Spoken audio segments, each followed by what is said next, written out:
2018, you told the Washington County Sewage Council that it was going to be an occupied residential structure, correct? No, it was going to be a storage structure with a toilet, a sink.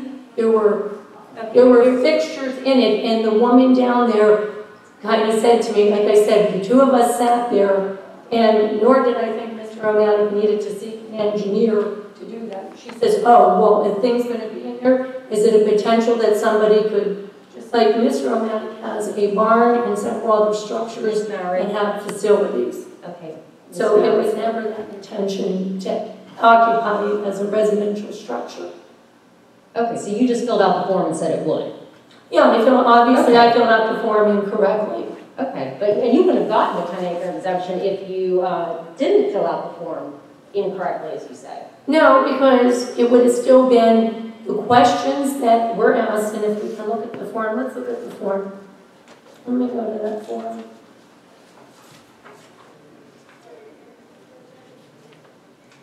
Will it serve a residential structure? Just like Jeff had indicated too, it was a residential structure. It was just like his barn and any of his other structures. Only the difference of this, it was going to have a toilet, a sink, and operating structures. And that he was going to be in there occupying it. Okay, Ms. Mowery, at the end of the day, you answered the questions and said it was going to be a residential structure occupied by the property owner or a member of the property owner's immediate family, correct? Correct. Okay. And are you saying you misstated there? Is that a misstatement? Well, no, just like Mr. Omatick, I mean, I don't know what when it says residential structure, yes, it was residential. Mr. Omatick was going to use it as his residential use. He was in there, he was going to be, if he decided to hang out there and drink beer and fall asleep and spend the night there, he was going to be in that structure. So yes, it is a residential structure in those terms. Okay. And you told them that because you needed to tell them that to get the 10-acre exemption, right? No, we sat and had the same conversation I'm having right now with the woman. Yes, it was a residential structure. Okay.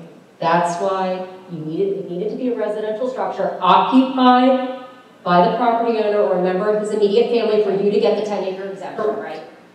Okay, so to your benefit, to tell the Washington County Sewage Council that this was going to be an occupied residential structure, correct? Correct. Okay, and then you tell the township a year later that it's not going to be an occupied residential structure, right? No, the permit that he applied for was the same permit that we applied for with Washington County. It's just, there's different questions. Yeah. So when he applied, and Jeff and I both agreed, he thought he was applying for a building permit. This is the first I've heard tonight that he was applying for a zoning permit and not a building permit. Because when I dropped the check off, Jeff had told me he was working with a building person. So I didn't realize when he first did this, it was as if he was applying for a zoning permit, not a building permit. So, okay, you just said that's the first time you heard that was tonight. Let's look at the email we were just looking at between yourself and Ms. Ross. Okay? Do you have that email? Yep. Okay, and on the second page in it, Ms. Ross says to you, first full paragraph on the second page, should the decision be made to convert the module home into a storage space and move it elsewhere on the property, application should be made for the zoning permit. A plan showing the proposed location will be reviewed for zoning compliance. There's a $25 permit fee. And then she says, we use the attached building permit application for zoning permits. You see that? Yes. Okay, so this isn't the first time tonight that Ms. Ross explained and the township explained to you that that's the form for a zoning permit, correct? Correct. Well, I misstated. I forgot back in August 2019 that this email was there. Okay, you also told the board on the first night of the hearing that this whole split zoning district issue was a surprise to you at the first night of the hearing, correct? Do you remember saying that? Is that what the transcript says? Do you remember saying that? Is that what the transcript says? Yeah. What page? I have to lodge another objection. I mean, all this stuff's irrelevant. It doesn't tend to prove or disprove anything as to whether this property is conforming or non-conforming. It's just, you're taking up the public's time with all this excess information that's not relevant to tonight's proceeding. Okay. Nor do I feel that I am an engineer nor a zoning person, that I would really grasp and understand all the different details. I'm not an engineer, and I'm not representing myself to be an engineer. Council keeps asking questions about sewage permits. We're not here about sewage permits. Ms. It's a Mowery? zoning issue about whether or not that you can continue a non-conforming use. These issues and similar issues were raised at the first hearing a month ago, so I think it's certainly fair for the township to follow up and ask questions about it. Okay, thank you. Ms. Mowery, on page 28 of the transcript from the first night, you were here and you told the board, this is in the second full paragraph, where you're speaking, I wasn't aware of split parceling like I had. No one from the township ever said to me, this was a split parcel. You see that? Yeah, I didn't know that it was R4 and the difference of R4 and R1. Okay. I knew zoning existed. I did not know specifically that there was a line drawn around those parcels. Okay, On top. if you take a look at Exhibit 6, which is the very first letter the zoning officer sent to Mr. Omatick, she explains the split parcel issue at the bottom of the page. Do you see that? And that was in August of 2019. What are you referring to? Exhibit 6.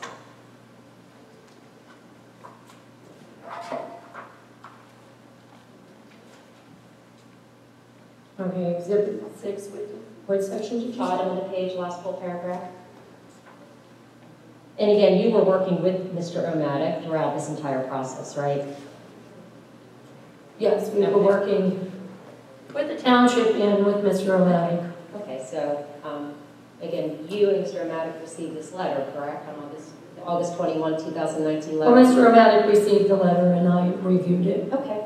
And on the last paragraph, the zoning officer is explaining the split parcel issue. Do you see that? Does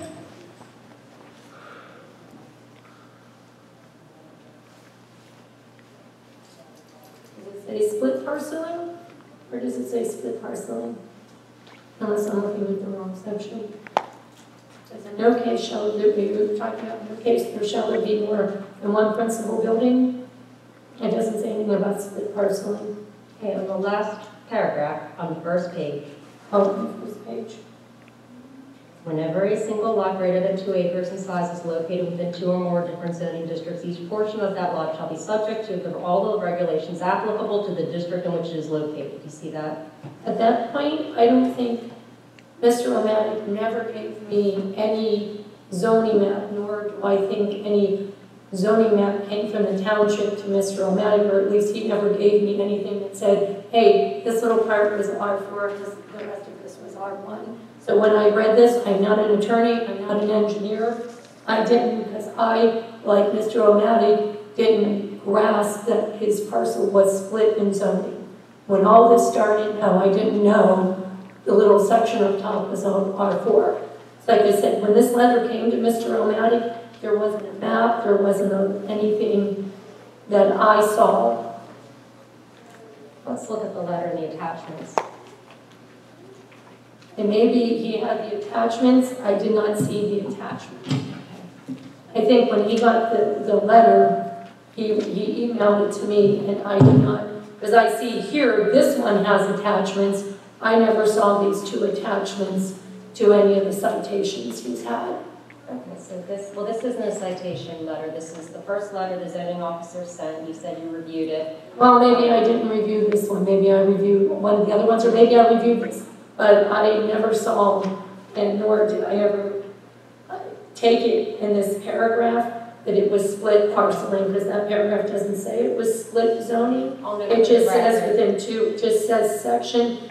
It didn't say in this letter Mr. Omatick was doing that. Okay, I will note for the record that there are 2 exhibits that the zoning officer sent along with this letter, one of which clearly defines the R4 parcel of this district as compared to the R1, and then she also mentions it in the body of the letter.